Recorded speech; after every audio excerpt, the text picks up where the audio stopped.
आकाशवाणी गोरखपुर से प्रादेशिक समाचार। नमस्कार। समाचार बुलेटिन के साथ मैं वेद प्रकाश पाठक। पहले मुख्य समाचार।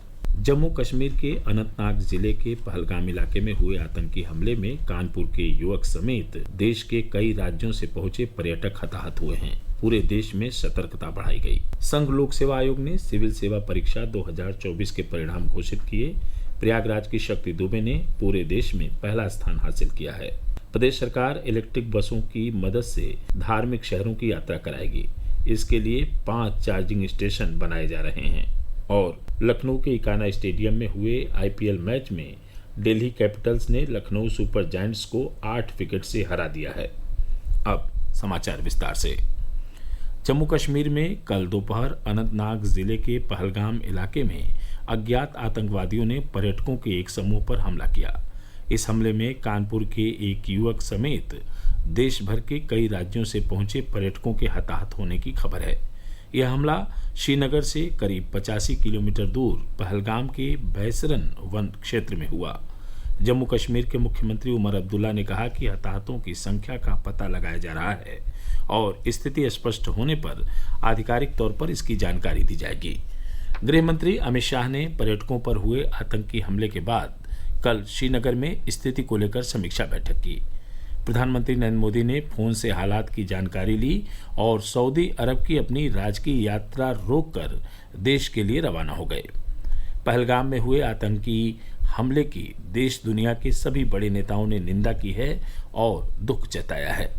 इस हमले के बाद पूरे देश में हाई अलर्ट जारी कर दिया गया है। प्रदेश के मथुरा जिले के प्रमुख मंदिरों समेत सभी तीर्थस्थलों पर सतर्कता बढ़ा दी गई है। मुख्यमंत्री योगी आदित्यनाथ ने पहलगाम में हुए आतंकी हमले को कायरतापूर्ण, अक्षम्य और घोर निंदनीय बताया है। एक सोशल मीडिया पोस्ट के जरिए उन्होंने हमले में जान गंवाने वाले लोगों के परिजनों के प्रति शोक संवेदना व्यक्त की है। संघ लोक सेवा आयोग ने सिविल सेवा परीक्षा 2024 के अंतिम परिणाम कल घोषित कर दिए। प्रयागराज की शक्ति दुबे ने इस परीक्षा में पहला स्थान हासिल किया है, जबकि सहारनपुर की कोमल पुनिया ने 6वां और कन्नौज के रहने वाले मयंक त्रिपाठी ने 10वां स्थान प्राप्त किया है। शक्ति दुबे के पिता देवेंद्र दुबे और उनकी मां ने आकाशवाणी से बातचीत में कहा कि उन्हें बेटी की कामयाबी पर गर्व है। मैं बहुत खुश हूँ। मेरी बेटी कक्षा 1 से लेकर के 12 तक एसएमसी घोरपुर से शिक्षा ग्रहण की। इसके बाद इलाहाबाद यूनिवर्सिटी से बीएससी टॉप की और गोल्ड मेडलिस्ट है। और इसके बाद से एमएससी बीएचयू से की, वहाँ भी गोल्ड मेडलिस्ट थी। इसके बाद लगन से पढ़ाई कर रही थी और करने का प्रतिफल है और मेहनत का कि यहाँ तक पहुँची। बहुत अच्छा लगा है।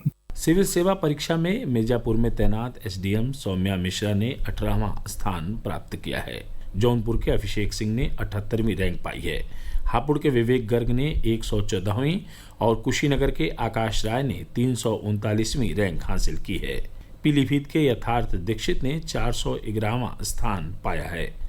आयोग ने नियुक्ति के लिए कुल 1009 उम्मीदवारों की सिफारिश की है, जिनमें 725 पुरुष और 284 महिलाएं शामिल हैं।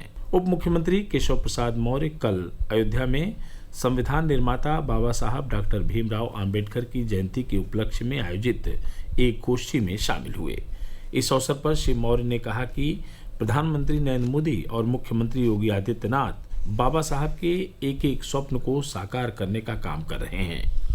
इससे पहले लखनऊ के भाजपा प्रदेश मुख्यालय में वक्फ सुधार जन जागरण अभियान की क्षेत्रीय कार्यशाला का भी कल उप मुख्यमंत्री केशव प्रसाद मौर्य ने उद्घाटन किया। इस अवसर पर उन्होंने कहा कि प्रधानमंत्री नरेंद्र मोदी के नेतृत्व वाली सरकार ने देश के मुसलमानों की भलाई के लिए एक ऐतिहासिक कदम उठाया है।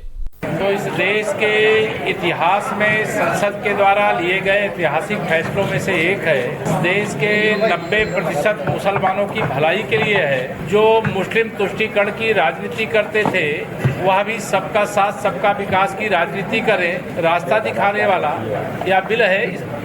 एक राष्ट्र एक चुनाव पर कल संयुक्त संसदीय समिति की बैठक संसद भवन में हुई। 39 सदस्यीय समिति में लोकसभा के 27 सदस्य और राज्यसभा के 12 सदस्य शामिल हैं। इस बीच भाजपा के प्रदेश अध्यक्ष भूपेंद्र चौधरी ने कहा कि एक देश एक चुनाव पूरे देश की आवश्यकता है। आजादी के समय से 52, 57, 62, 67 में एक देश एक चुनाव के तहत चुनाव हुए भी थे, लेकिन बाद में किन्हीं कारणों से अलग अलग चुनाव हो रहे हैं। उसके कारण आचार संहिता के लगने के कारण समय बहुत बर्बाद होता है। बीच बीच में अलग अलग मतदाता सूची हैं, उनके पुनरीक्षण का काम चलता है। भारत ऐसा देश है जहाँ प्रति वर्ष कोई न कोई चुनाव के कारण आचार संहिता लगती है, तो बहुत अच्छी पहल है और मैं इस पहल का स्वागत करता हूँ। केंद्र सरकार में वित्त राज्य मंत्री पंकज चौधरी कल महाराजगंज जिले में भारतीय जनता पार्टी द्वारा वन नेशन वन इलेक्शन विषय पर आयोजित प्रबुद्ध वर्ग सम्मेलन में बतौर मुख्य अतिथि शामिल हुए। इस अवसर पर उन्होंने कहा कि भारत जैसे विशाल और विविधताओं से भरे देश में बार बार चुनाव कराना एक चुनौतीपूर्ण कार्य है। प्रादेशिक समाचार आप आकाशवाणी गोरखपुर से सुन रहे हैं। यह समाचार बुलेटिन हमारे YouTube channel AIR news Gorakhpur और एक्स हैंडल AIR न्यूज़_GKP पर भी उपलब्ध है। प्रदेश सरकार जल्द ही इलेक्ट्रिक बसों से धार्मिक शहरों की यात्रा कराएगी।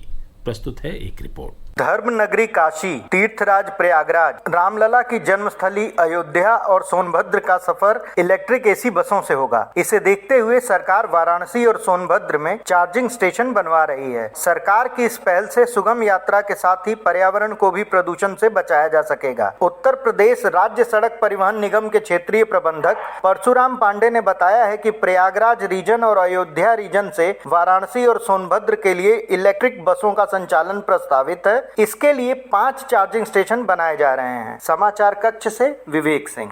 भारी बारिश और तूफान जनित जल जमाव की स्थिति से निपटने के लिए प्रदेश के 10 प्रमुख शहरों में विस्तृत ड्रेनेज एक्शन प्लान के निर्माण की तैयारी शुरू कर दी गई है। लखनऊ, कानपुर, बरेली, शाहजहांपुर, वाराणसी, प्रयागराज, मुरादाबाद, झांसी, गाजियाबाद और मेरठ में इस एक्शन प्लान के निर्माण की प्रक्रिया जल्द शुरू होने वाली है तथा प्रदेश के अन्य शहरों में भी इस प्रक्रिया को जल्द पूरा करने की तैयारी है।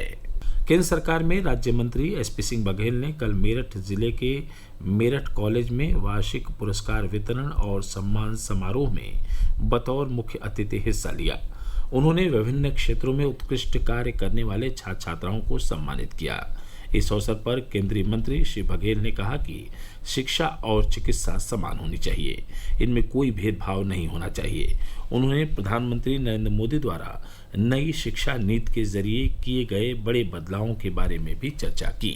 मोदी जी ने न्यू एजुकेशन पॉलिसी में उन तमाम खामियों को पूरा करने का प्रयास किया है कि शिक्षा गुणवत्ता पूर्वक हो और रोजगार पूरक हो और व्यक्तित्व निर्माण में उसका योगदान रहे। प्रदेश के जल शक्ति मंत्री स्वतंत्र देव सिंह कल 2 दिवसीय दौरे पर महोबा पहुंचे। इस दौरान जल शक्ति मंत्री ने अर्जुन बांध परियोजना और जल जीवन मिशन के अंतर्गत सलैया नाथुपुरा ग्राम समूह पेयजल योजना के इंटेक वेल का निरीक्षण किया। इस अवसर पर जल शक्ति मंत्री ने कहा कि बुंदेलखंड के लिए केन बेतवा लिंक परियोजना वरदान साबित होगी। पहले जहां ट्रेन से पानी आता था, वहां अब हर गांव में नलों से पानी पहुंच रहा है।